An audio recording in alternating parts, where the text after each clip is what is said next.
I became a millionaire at 29, and as I've reflected on my 20s, I've realized that there are a handful of financial choices that I made that truly did lead to my success. So today, I am going to share 5 of the best financial decisions that I made in my 20s. There's a lot of personal finance jargon on the internet, but here at Break Your Budget, we cut through the crap and focus on getting the basics right.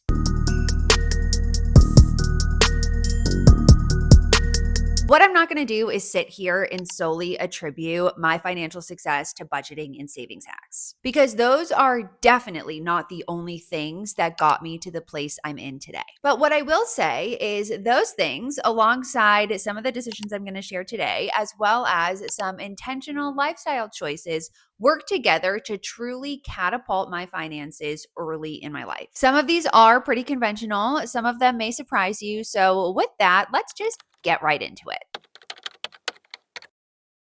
The first financial decision I made, before I honestly even realized that it was a financial decision, was to keep my living expenses as low as possible for as long as possible. And this was a theme that really rang true all throughout my 20s, because it wasn't until my late 20s where I finally decided to upgrade my living space. And honestly, if it weren't for working from home and having a business, I probably would have had roommates even longer. But let's rewind and I'll tell you the full story here. When I first graduated college, I started working in Boston. I started working in June of 2017. And rather than get an apartment and move right into the city, I made the conscious choice, and I'm very lucky to have been able to do this, to live at my parents' house about 25 minutes out of the city and commute into Boston 5 days a week. I did this for just about 4 months. Honestly, looking back, I wish I did it longer. And during that period of time, I saved pretty much every single dollar that I earned, so that when I did move out, A, I had a little bit of money, but B, that I had an emergency fund just in case. In October of that same year, that is when I made the decision to finally move into the city. And I moved into a teeny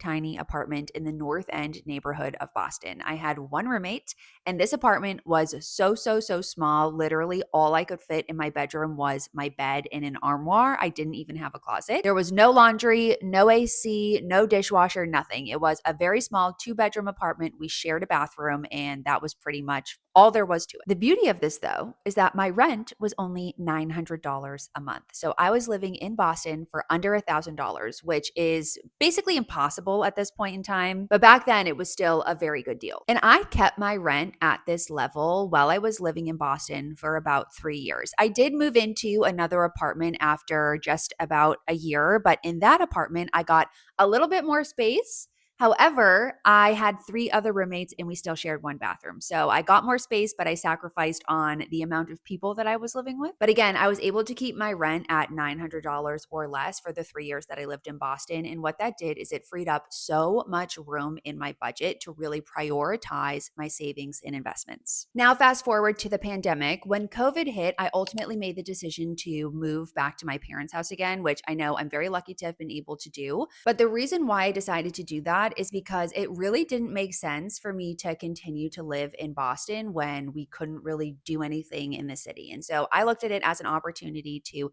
save a little bit of money, and then I would make my decision of where I was going to move to during that time where I was at home. If you've been here for a minute, you may know that during that COVID period, I ultimately decided to move to Los Angeles. And through that decision, I knew that my rent was obviously going to go up. And I was ready for it because I had basically spent, 3 years living in Boston paying below market rent, and then another almost year and a half living at home paying no rent whatsoever. So I moved out to LA and my rent was about $1,600 a month. And it was at this point in time that I really started to take Break Your Budget seriously. So in theory, I actually could have moved into an apartment alone, but I chose not to because I wasn't ready to inflate my lifestyle expenses that much so quickly. I spent 2 years in LA living with a roommate at the $1,600 a month mark before I finally made the decision to upgrade my living expenses and move into an apartment alone. And I've now been living alone for almost 3 years, and I will say it's been actually the best thing I've ever done. But I intentionally made the decision all throughout my 20s to keep my rent and my living expenses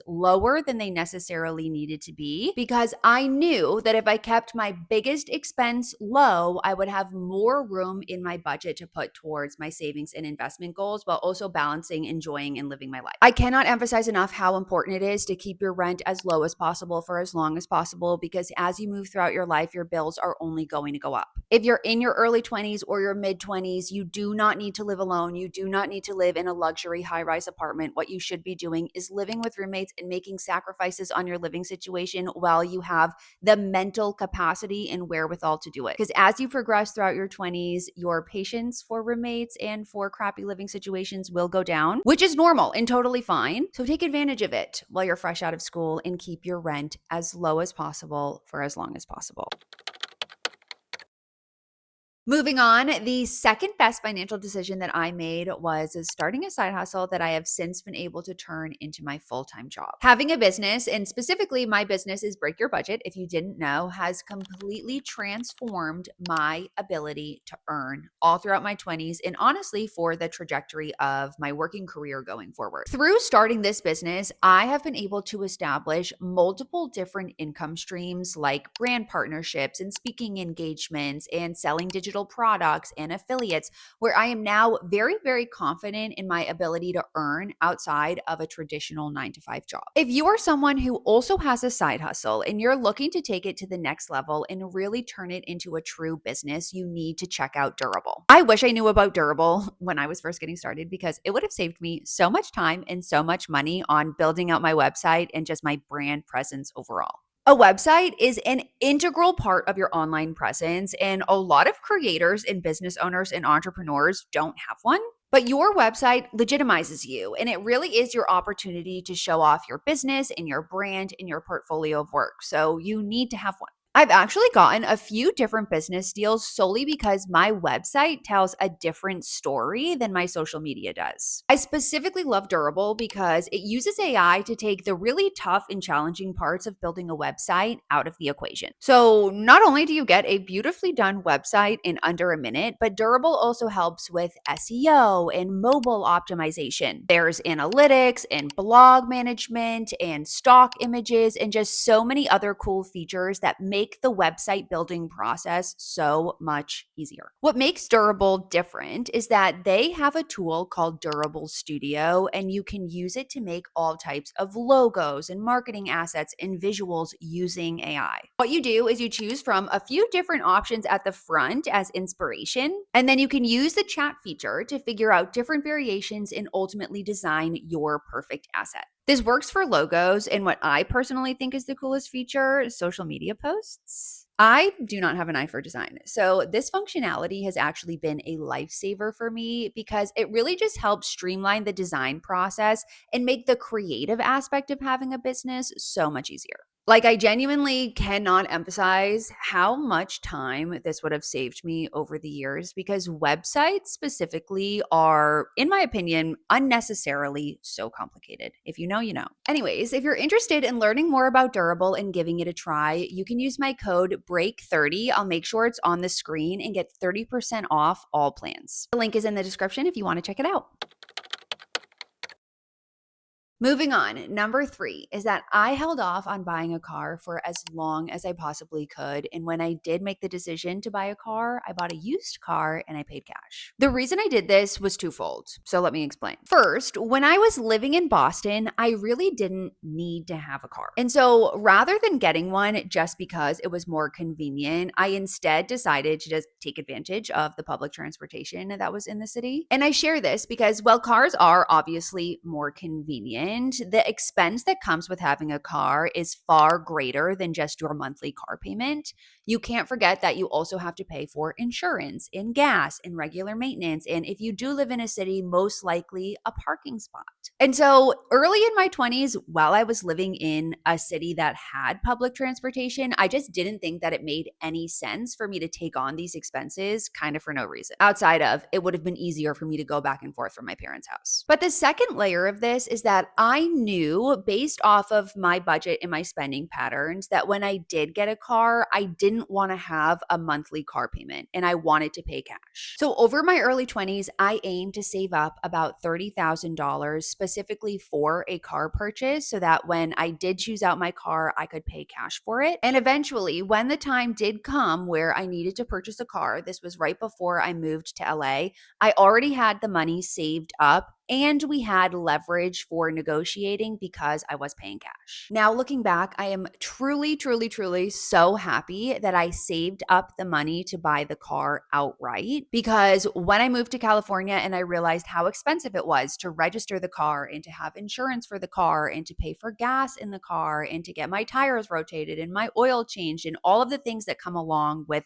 owning a car, the thought of also having a car payment on top of that totally would have derailed my budget. Cars get expensive really, really fast. So when you're thinking about what type of car you want to get, whether you want to lease the car or buy the car or finance the car, you need to look at your total all-in monthly payment for transportation as opposed to just the monthly payment on the car. Because again, it's so much more than that payment on the car. It also includes your insurance and your gas and your maintenance. And in some cases, depending where you live, parking. So when you're looking at your total transportation cost, you need to make sure you include all of those additional expenses and then factor it in as a percentage of your monthly take home pay. And I'll leave you with this as a friendly reminder that nobody cares what car you drive. So you don't need to get a super fancy or super luxurious car, especially in your 20s. You just need to get a car that gets you safely from point A to point B. Number 4 is a bit more unconventional, but I took the time in my 20s and on the job to learn new skills that I was then able to monetize. The biggest catalyst to this was I actually took a job where I had to take a pay cut. And at the time, I thought that this was my dream job, which if you know, you know, your dream job doesn't exist. And the role specifically was an investment consultant role. So I was learning a ton about the stock market and portfolio management and asset classes and diversification and just general investing information that I realized a lot of people my age knew nothing about. And so this was ultimately the catalyst to starting Break Your Budget because I recognized an opportunity where I could bring a lot of the information that I was learning online. The challenge was I needed to learn and develop the skills to really grow on social media, understand social media. And it's because my job was in finance. It was not in marketing or communication. So I didn't really know how to bring it to life. And so there were two things that needed to happen here. First is I needed to learn more about socials. And this included design and social media management and how to communicate a message. But the other layer of this was I actually needed to monetize some way, somehow. And so I chose to do this through budgeting consults, but also through digital products. And I was able to create a digital product called the Personal Finance Dashboard that is a basically big Excel model. And I learned how to build Excel models at this job. Every single skill that you learn at work can be in one way or another monetized outside of the office. And this is especially true in the digital age where building a personal brand has become so democratized. But what I really want to emphasize here is even if you don't want to build a personal brand, which I know a lot of people don't want to become content creators, and I totally understand that,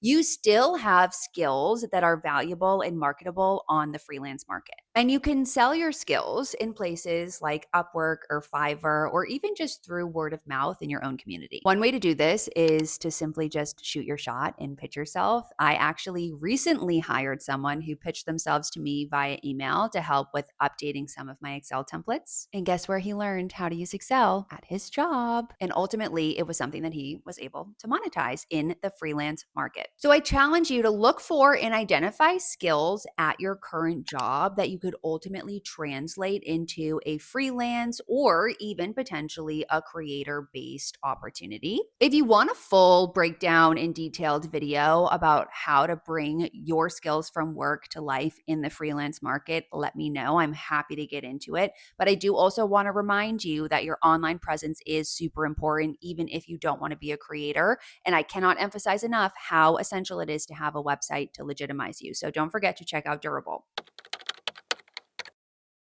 Okay, and finally, this is definitely a more unconventional financial decision, but it's choosing to move to a new city and get out of your comfort zone. For me specifically, this was moving from the East Coast, so Boston, to Los Angeles when I was 26. The reason why I consider this to be a financial decision is because getting out of your comfort zone in the area that you grew up in will totally change your perspective because you'll have the opportunity to see how other people live. Living in Los Angeles completely changed the way that I view money, both from how I spend money, but also to how I earn money. That city specifically is bursting with money. And there are so many people who live in LA who have chosen to follow non traditional or unconventional career paths. I genuinely believe that moving there gave me the confidence to quit my job and pursue building Break Your Budget because there were so many other people around me who were doing something similar. It made me not feel like a total weirdo. And really, what I want to emphasize here is that moving to a new city broadens your perspective and puts you in an environment that challenges the beliefs that you likely had growing up, specifically around money. I am a firm believer in this, and let me know if you agree, but in your 20s, I truly think that you need to move to a new city. Even if it's just for a short period of time, you got to try on something else. You need to be surrounded by people who you didn't grow up with and really push yourself to get out of your comfort zone and see how other people are choosing to live. Because I chose to move to a different place, and specifically a pretty financially abundant place, I do feel like it's completely changed the way that I view money. And it's because I lived in a place that is literally so